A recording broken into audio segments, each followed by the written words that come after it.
but especially like here in Venice, how fantastic would it be? We speak about to make a wider program for residential. Yeah, absolutely. So are you speaking about creating hybrid spaces that function as art spaces, academies? Because when you read in the book, you mentioned something about architecture being, social and open, but not just aesthetically. So is that what you're aiming at? Yeah, I think it's every time to have hybrid structures, because you have not only look for the special situation with space, with architecture. It's also like 2002, 2001, when we started the project, the whole art market, the whole art scene was in another situation than it's today. And also how the reception functions.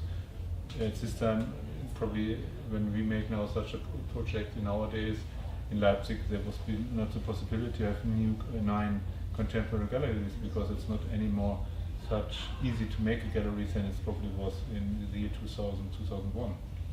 Probably you find only 4 galleries, but also would be great for a new room, but it's therefore that's also in the right situation to have the right, to make the right decision.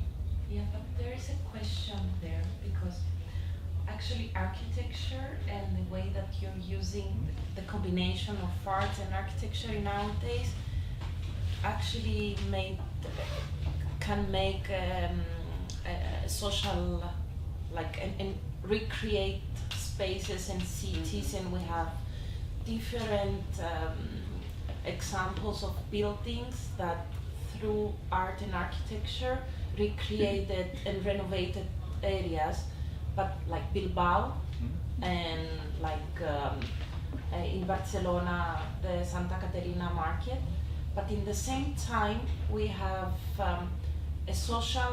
different social problems that are happening, because there is some articles about what happened to Bilbao, because everyone are referring to Bilbao as this miracle thing that happened, because it was this abandoned area and the museum came there, and this is how Bilbao was really known in the world. But at the same time, people that they have been living there in the area, that actually the first years were really happy because of money that they were coming in the area and all this booming of Bilbao.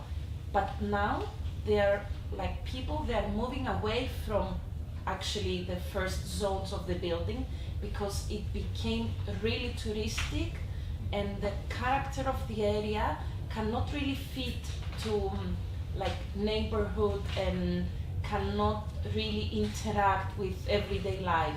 The same thing in Santa Caterina, you cannot find houses nearby the market. They're all touristic. And for me, this reminded me how the modernist architects did in 50s and 60s, like Le Corbusier with in Marseille, and then we had Le Corbusier in Chandigarh, that they renovated big areas, and they thought that through architecture they can save the world, and they can recreate the everyday life in the cities. But it was a disaster, we already know that. But I'm not really sure what is happening these days with this combination of art and architecture and these social engagement methods that we are developing. Yeah, I think it's, especially you mentioned also the 50s and 60s.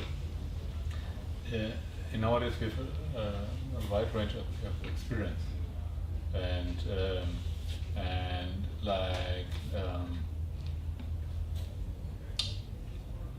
in nowadays it's much more interesting. Well, we know nowadays we know what is how a good city, how a good community functions. And one thing is like you see here on the left side, also the living area. It's still now in Germany not easy to have like living and working together, because of the history. If you have like industry, it's not probably not good for the people to live there. And nowadays, it's very seldom that you have industry that's like in Germany. Talk about Schwerindustrie, industry who makes a lot of noise or makes a lot of pollution. Pollution is nowadays not allowed. Therefore, there's no about very certain industry like chimney industry. Probably is some industry where you have still sometimes the problem of the smoke.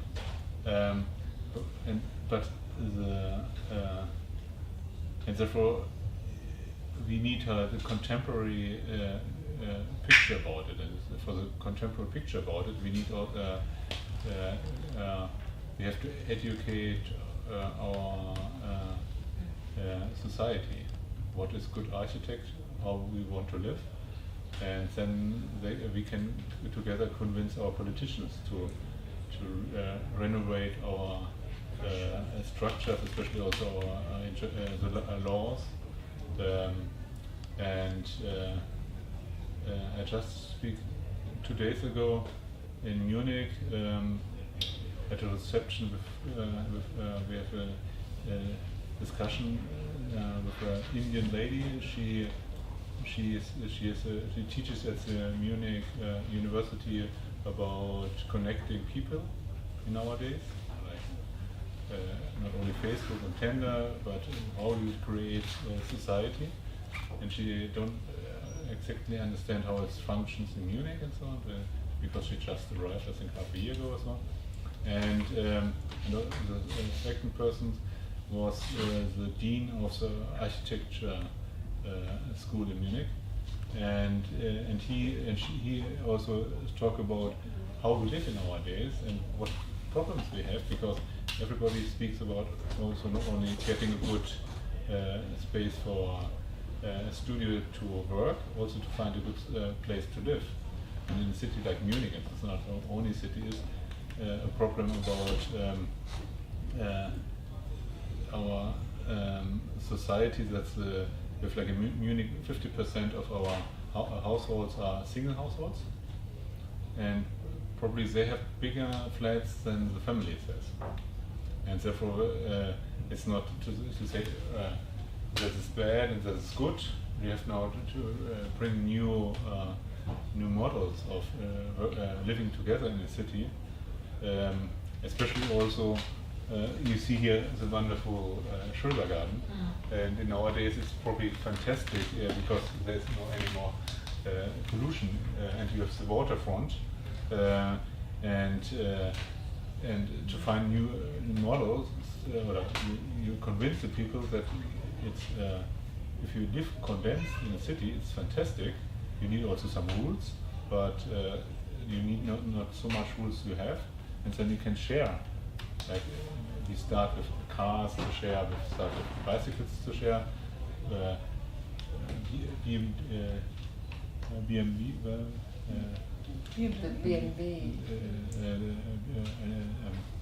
flats, Airbnb, you see sometimes it's going in the wrong direction because it's only like for tourism, but we probably have to find an Airbnb what functions for the whole society and probably not is, and that's probably a structure that is not private. Probably it's a structure that's government owned from the whole society, and therefore, and that's like things we have to think about, because if we could manage to say we can share our room better, we don't need more room.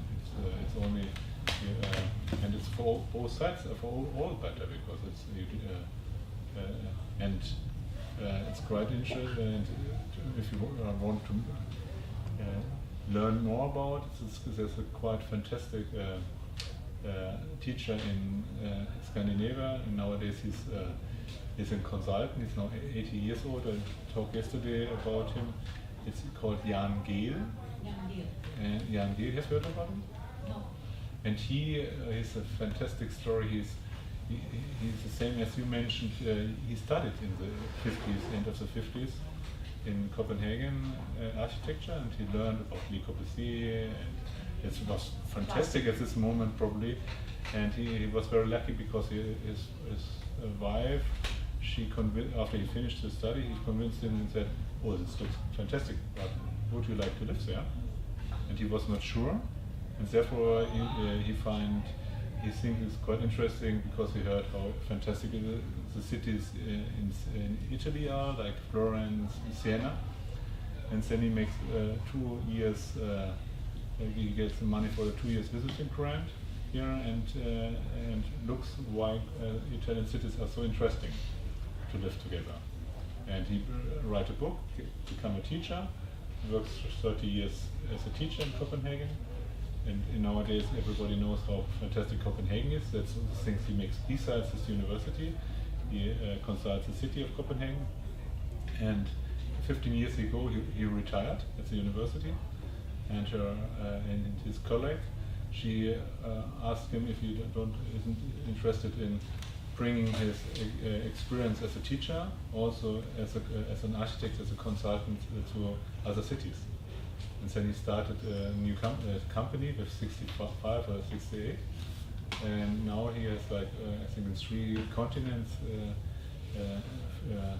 structures. He has cities like Melbourne. He makes a 10 years programming. They have now public transport. They have now bicycle roads. The whole inner city changed because one of the famous things he changed was the Times Square. Also he advised the city of New York, but also Petersburg and Moscow. This was quite funny, or it's not funny. It depends what you have democratic structures or not.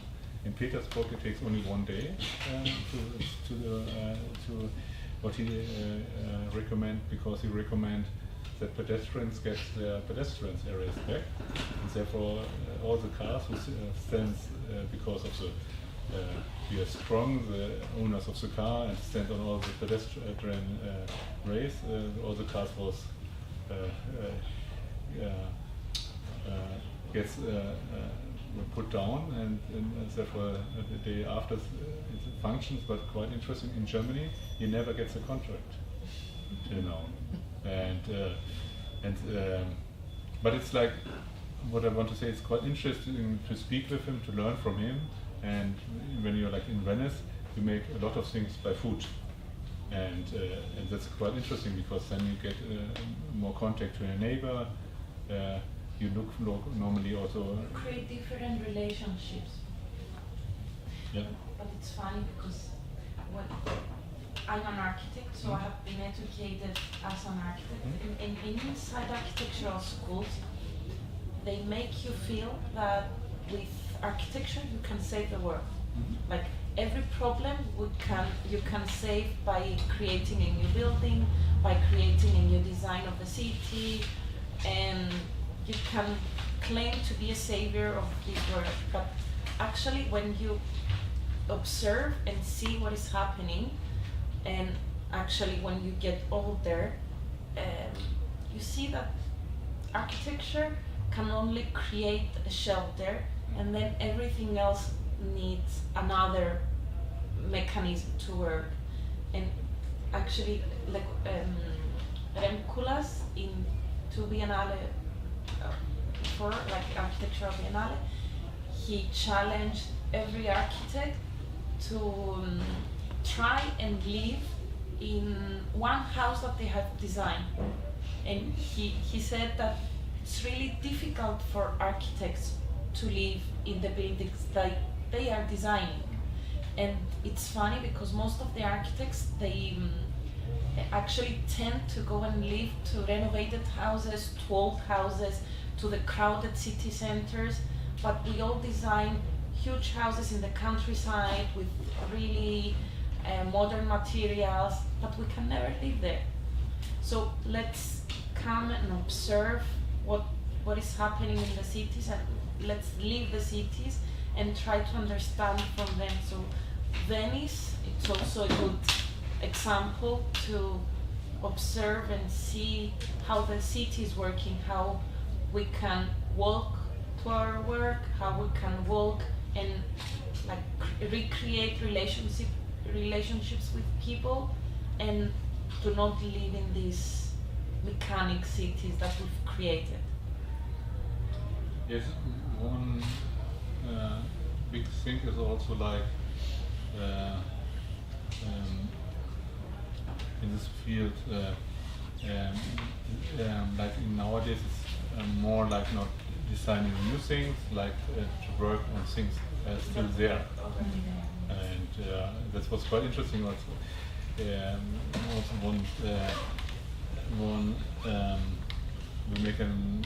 We invited a Munich design class, architectural class, to think about what could happen with this area, what we need probably for interventions for the buildings.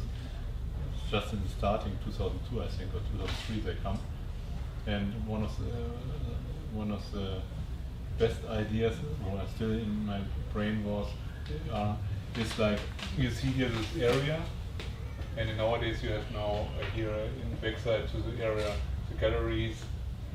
Here's Hall 14, and here in this building you have also a few housing. Like you have, I think 20 people or 40 people who live also in this area, and also like some artists don't want probably daily meeting everybody, and but when they make their analysis, and they it was like 2002, it was still not completely empty, but it was very still not very empty. Like at this time, I think we have to like 10% used, and nowadays it's like 98% use of this area. And she recommend on the other side to make like a small walking area that the people can, the inhabitants can have their own pathway. Is this area? It was not before in New York. It's the highway. How does it called in it? High Line. Before in New York, the High Line was designed. She recommend to make our own High Line in the Spinnerei, and you see sometimes how important it is to think about such things, but on the other hand, how important it is how you create a basis where you can match what is community, and yeah, it's for architects. I think a big challenge at the moment to not only to build structures. It's like a mosquito. No, but it's like as an architect, you will also learn about not only about structures for buildings. It's also probably structures, I think, like informatic structures, like information structures, and that you can also bring more to the society. Yeah, and to add to that, especially in Holland, there are more and more cities where inside some districts people are participating to the architecture because they consult with the architect in order to renovate the district by saying, yes, we want that kind of thing, we want a playground, we want some shops, some proximity activities. So these districts are engaged, between brackets, with the architects in order to create the life they want and the kind of cities they want. So it's more and more participative, so it's going the right way. I think especially when it's buildings that are already there. So Berlin has currently 2 World War II bunkers that have been turned into private collections, and you can't blow them up and you can't turn them into accommodation. And Berlin has a massive shortage of accommodation, and so you end up having these really huge collections in the city centre, and in places that you would never normally find, like a big art gallery. I mean, there's one off of Friedrichstrasse, which is the Boros collection, and then the Feuerle collection, which is in Kreuzberg. And and then you just kind of end up having these like huge spaces, which I think are really vital to the like history of the actual city, and then how it's like turned into like something new again. And 2 years ago, we also opened up. Well, I didn't open it, but Berlin did the Kindle Brauerei, which is also really interesting because it's in a really, really poor area, and I was a bit skeptical about it opening because this area really needs housing, and I was wondering how they were going to interact with the art in this space and then the area which it's in. But they, as like you do, so much with the people in the area and like educational programs, but it's not perfect still. I would say there are still issues with it. It's really going the right way because really the citizens are participating, so they are shaping what they want within brackets. So for instance, in a poor district, some gardens for kids were lacking. So the people gathered and asked an architect, because they work also with the mayor of the city, to say, for instance, there is a house here, but this house is not that important. Why not destroy the house in order to create a garden for the kids, in order for the family to gather, to have more space, to have also some flowers, some trees, to have a green space, which can be a kind of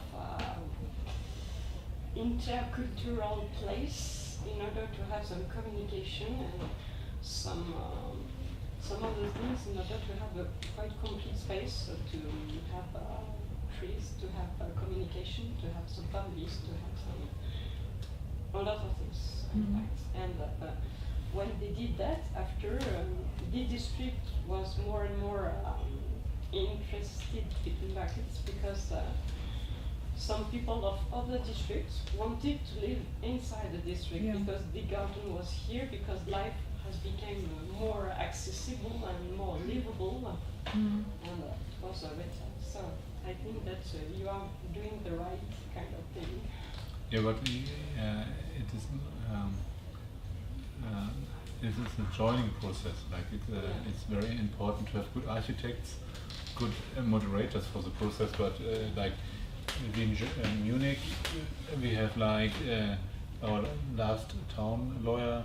He was like, I think, 20 years the town lawyer of Munich, and every time he needs the special area where he wants to make something, and he needs the voters for it. He says, okay, it's this time you say okay, and next time you can say more. Therefore, today you say yes to me, then you get tomorrow more opportunities to vote, to get a stronger vote.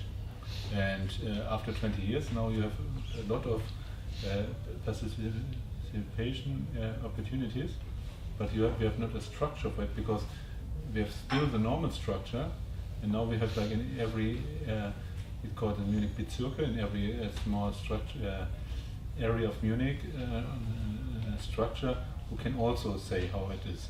And this then it becomes very ridiculous, because you have many people who have to speak about it, and they don't say,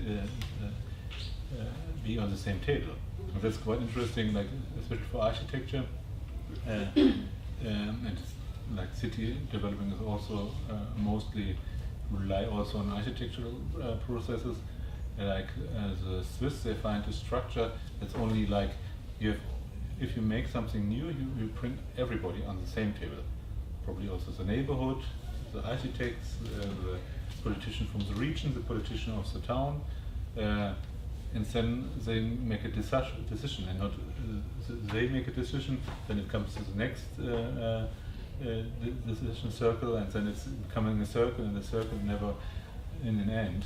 And that's therefore, if you put, but also I like very much to bring more the people in the neighborhood also in the decision making.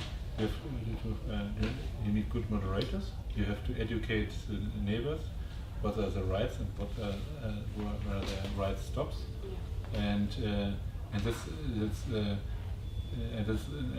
not very easy to bring together because we are not used to it, and especially you see like if I speak from Switzerland or I speak from Denmark, they are smaller countries. Therefore, smaller countries have it a little easier, but you can learn from each other.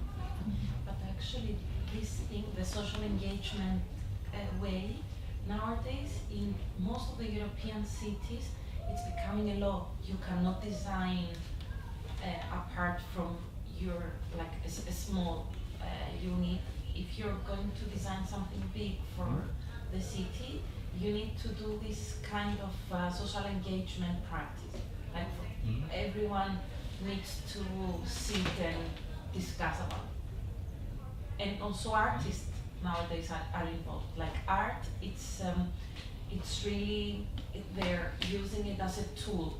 I had experience in London how they have been renovating a lot of big buildings and areas, and actually art was a tool of bringing people together or like creating a platform that you can start a communication through art, street art, or creating studios and small galleries. Yeah, it's very interesting. There's in Germany a structure. It's called Raumlabor, and this I think mainly not only, but it is, and they moderate such processes. Like for also in the area in Munich, we speak for the Kreativ Raumlabor, and this is like. And they work like very interesting. They make workshops with the communities.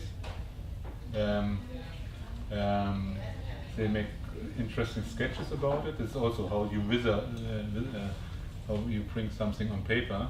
And therefore something is also interesting to bring not only architects, but something good designers, something also artists. And they make a fantastic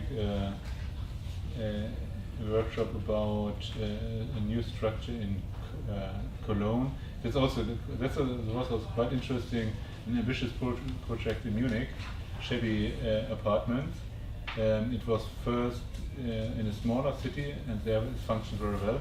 In Munich, it functioned not as good because of the town, because they didn't get the permission they need often for the project, and they have to put it not in the places they want to put it, they have to put it in some other places because they are not allowed to put it like probably in a traffic situation. You see here, there's a quite interesting thing, in the parking loft. You see here Cartier, it's like in Chanel, it's like the Maximilian Street in Munich, it's like the very expensive or luxury street, and they find some groups. It was an open call, and you see here the different things, and all the things was like for housing. So you can sleep there, and you can go. This was a project of a new theater director in Munich, Kammerspiele, Matthias Lilienthal. And you can get the breakfast at the theater, and you also can have the other facilities you need. And this is like here direct for the opera, this building. And that was like also the Maximilian Street. There was like this construction situation, and then they built up in this construction a new housing inside. The same here at the Deutsche Museum, direct on the waterfront, daily, like he's also quite interesting. That's also things we have to work more about it. That you have structures that you use during the day in another way than in the night, because you don't want to sleep if on your roof some children are playing, but normally the children are not playing in the night. This is something with a lot of textile. And that's like you see here, like that's like something with history, and that's probably something with future. And because I think cars especially becomes in future more share mobility, and probably and yeah. Also this was also quite interesting situation. That's one of the Munich former town doors, and they put in this door. They put, you see here, you can still go through. But they built a new structure inside where you can live. Not live, you can sleep. Yeah, sleep. Here you see it from inside. Looks great. Yeah, but it was it was crazy. One of the things was burned down. It's like that's the thing. If you make something new, sometimes you need something. The first time it failed, but in this time the first time it was a big success in Mannheim. In Munich it failed is a little bit strong, but I think it's becoming not as dynamic as I would happy about it. And it was also not the only thing they speak in town about. It was one of the buildings was burned down, and therefore this is the only thing they talk about. And then they bring, I think in every houses in the night somebody comes and looks if it functions. This was not to think about it. It was like it should be like a tent, a light thing. And also here, that's also quite interesting structure. There's normally water sculpture, and they put on this sculpture. I think normally you have in winter time something over it, and they use it, make it a little higher, and then you have a fantastic room to sleep. So it's like the concept, for instance, of the tiny houses. Yes. Yeah. Actually, these are structures and interventions that they're not to stay there forever, but they're there to open a dialogue and propose new things on the way the city is working. And you see, like here, that was the thing as I mentioned with the town door, it's the Isartor with the east construction, and here is also the construction, and it's like a big traffic conjunction, and there's also to rethink about public space in the city. That's like a project for it, and Raumlabor normally is quite good also in designing such things, but you need people then in the town to bring it alive. Because they can design, they can moderate such processes, but they can't.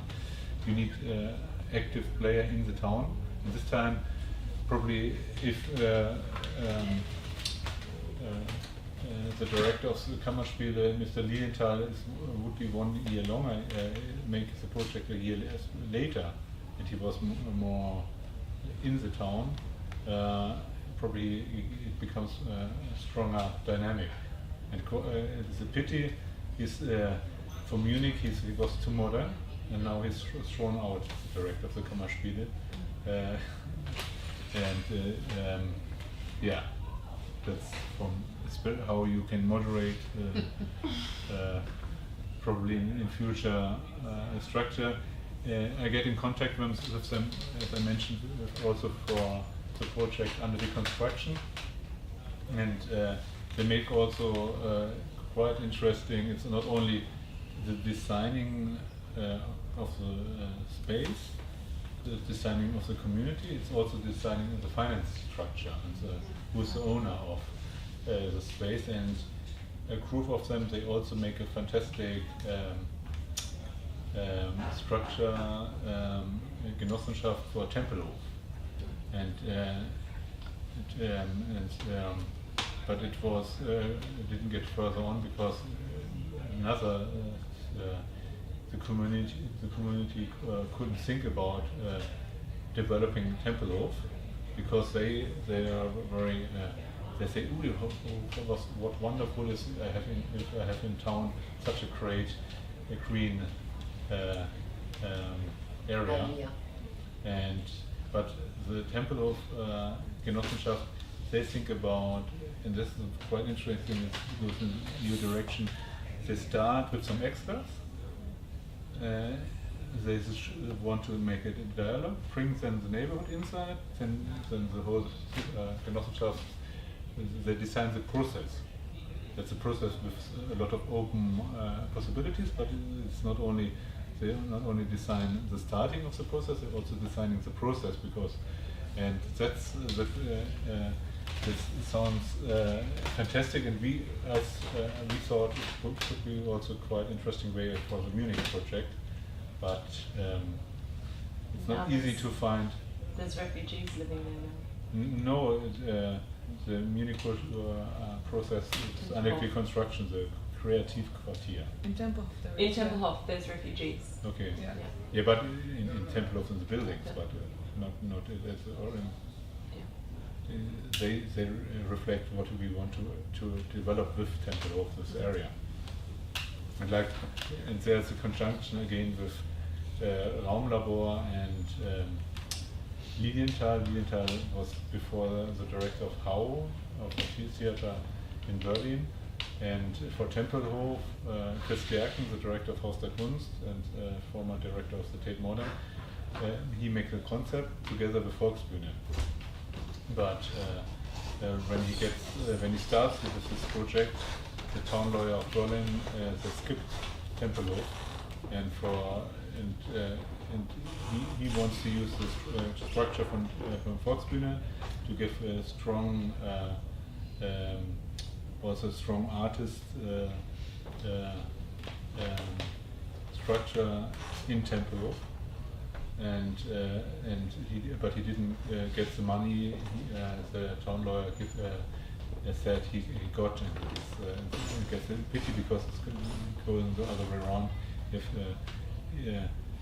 the structure of Volksbühne was upset that somebody else is coming, and he couldn't do something new in Tempelhof, and therefore the whole structure collapsed, and now they have to find a new director for the Volksbühne, and they find a new use for Tempelhof.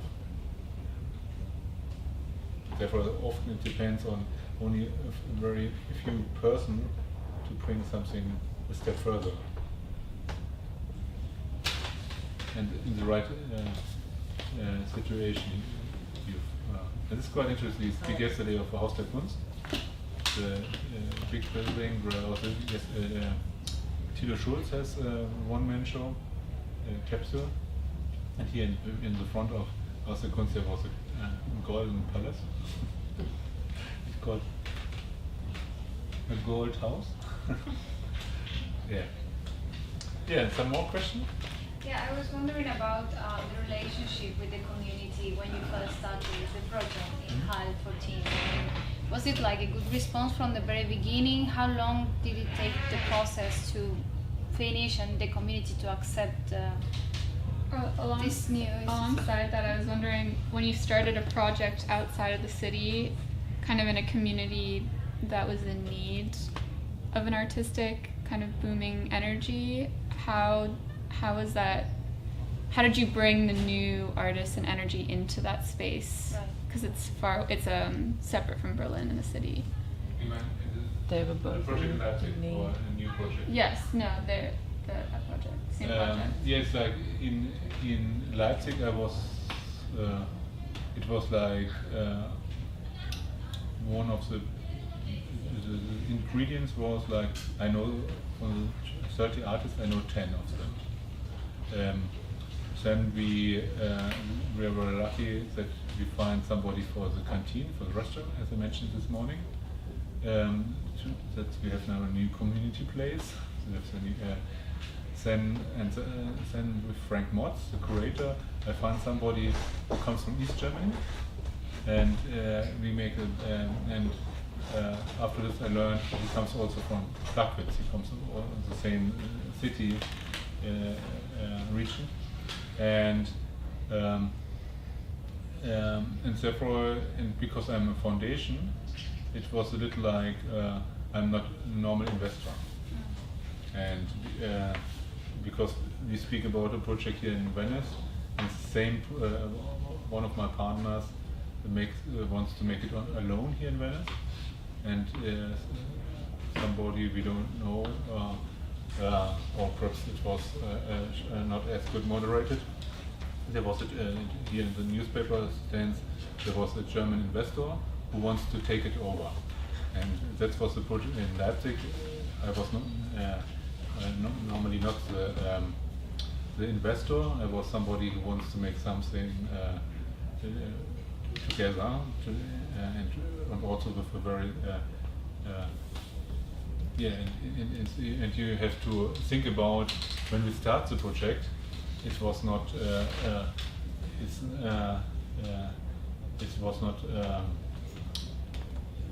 the eyes on our project. We started it, and the first thing was with our symposium, and then we get like the press, and because it was such a good, we were lucky with the symposium, we get good press about it. In the symposium, we bring also into some artists from the area, some architects from Leipzig, the town planner from Leipzig. So like it was a growing process. Everyone was coming together. Yeah, it's a little like you mentioned about what is how you could bring the neighborhood inside it, because and over the years, because of our the 1st of May or openings in the 1st of May, it become a celebration, a little like to bring. You drink beer, you get sausages. It's not like it's like, on the other hand, you have the people who fly in by helicopter or so on, but you don't see it. It's a process of education, actually. Yeah. The most important thing is to start introducing kind of, these habits and structures. I think it's somehow very similar to what you do with certain artists. Like this intersection, I would call it interaction with some architecture in the city of certain cities. I mean, probably when the first time the people see it, they're just thinking, what is this? Then, it becomes day after day more familiar, and this is, from my point of view, a fantastic way of also educating the people and getting the people to, know something more about contemporary art. Because I think that still contemporary art can educate, no matter how hermetic sometimes it turns out to be, but with certain interventions that artists are making in the cities, when you get into the mechanism or in the process of the artist, then you start to understanding and you start to love it, and you get to know something new.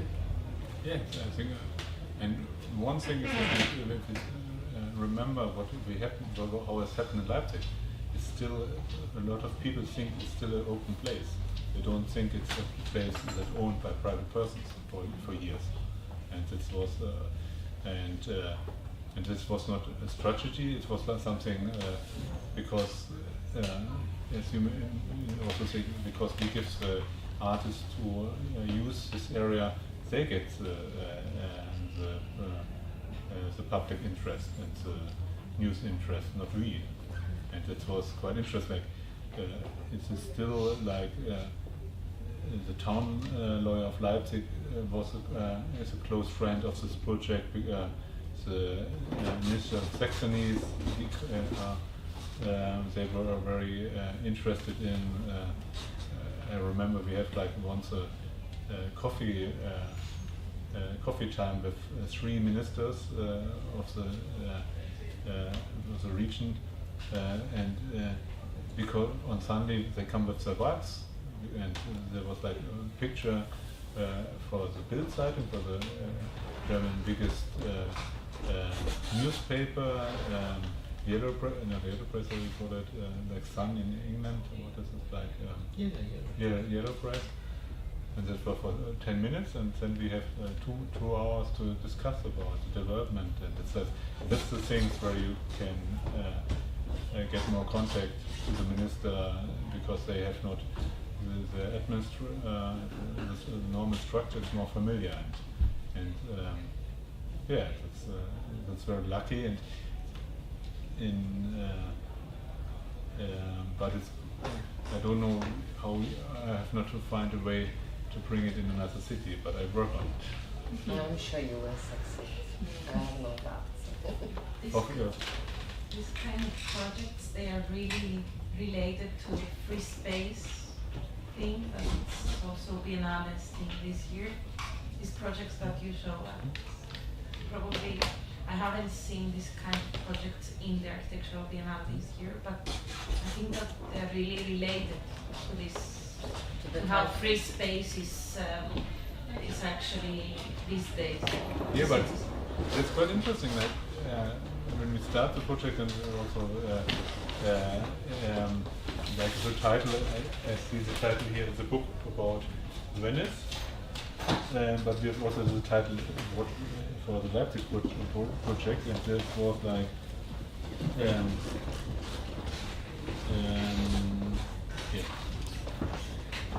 Between the luxury of emptiness and the burden of 20,000 square meters of a non-profit space, the Art Center Hall 14.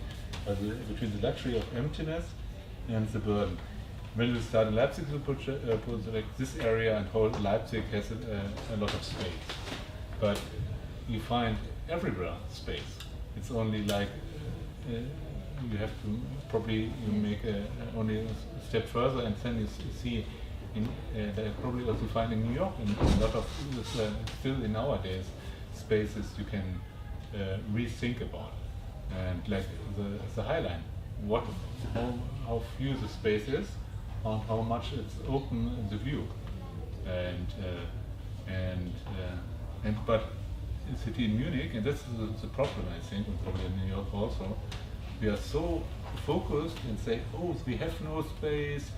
If the space is so costs so much money, and therefore we because we think this, we don't make a second step. But if we say, oh, there's space, how we could work on it, probably we could succeed much better.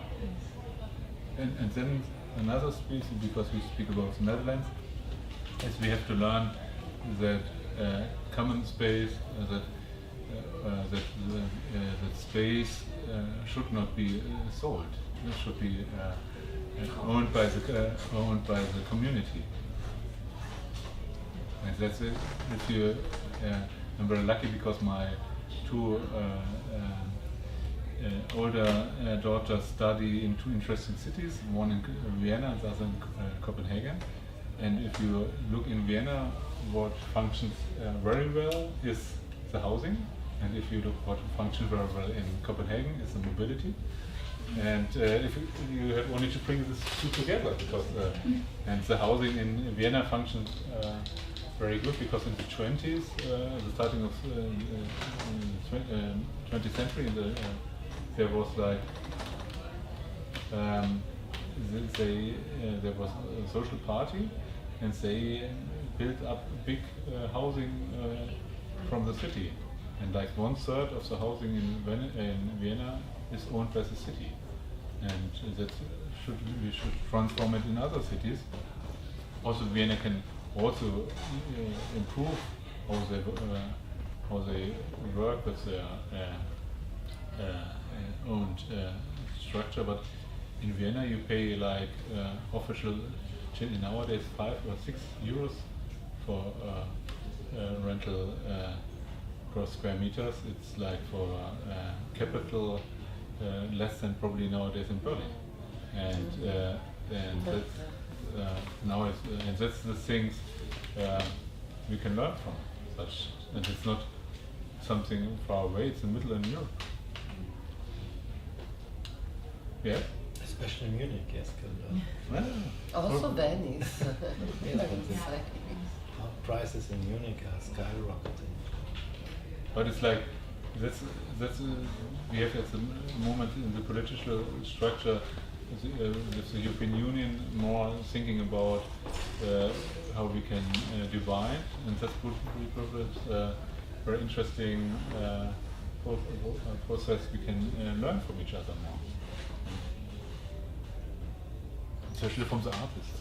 Absolutely, that's for sure. I have one question. Where do curators come into play in your collecting practice?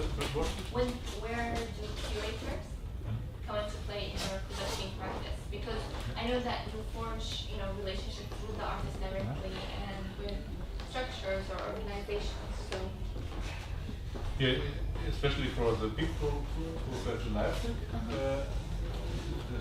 like Frank Moss is a curator, and afterwards now I was in the board of Hall 14. Frank Moss is still in the board, and Jörg Vandenberg is also in the board.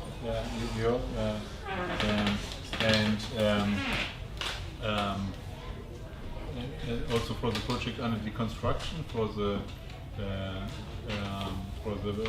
structure to make the site-specific exhibition. There was also a Spanish curator. She lives in Munich and make the programming for it.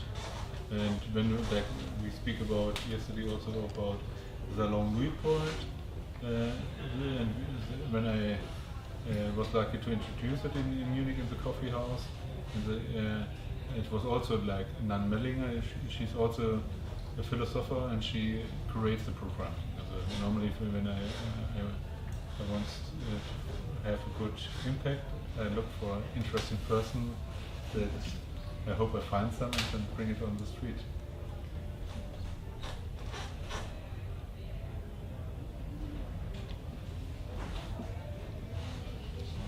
But at the moment they look for Haus der Kunst, a new director.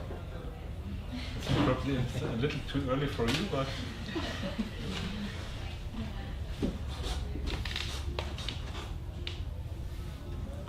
some more questions? Not every have made questions, so everybody knows. Do you accept the collaborations? Who can write you with the proposals of collaboration? Do you accept? Do you read email? Do you accept the ideas or proposals? Sometimes. But it's quite interesting. There's like, because you speak about collaboration, it's like one Munich artist I still didn't mention till now is Thomas Thiele. And Thomas Thiele started, I think, 10 years ago with a quite interesting art project. He's on his own an artist, and it's called Collaboration. And he makes a quite interesting structure. He goes with 1, 2, or 3 artists from Munich in another city, like I think Ljubljana, like Reykjavik, like also Shanghai, over the last 10 years, and they work like for 1 or 2 or 3 months in the city, and then they come back and present what they made there. And normally they bring also 1 or 2 artists then to Munich. It is a quite interesting thing, but it's not. They have to find every time a new funding for it, but it's I find, and sometimes we also joining as Federkiel the process. Also, like for under deconstruction, we give them the place to show what they made in I think Ljubljana before, and that's collaboration because we mentioned collaboration, but for us it's like at the moment we are very focused on our own room in Munich, but we are also open-minded and interested in what happens, especially to bring people together. So I think it's time for a prosecco. So anyway, I would really like to thank Karsten Schmitz for this conversation, Amy Building for joining us, Sandro for your introduction, all our students for their participation, and also the Hotel Danieli, the luxury collection, for hosting us in this marvelous place. And thank you so much.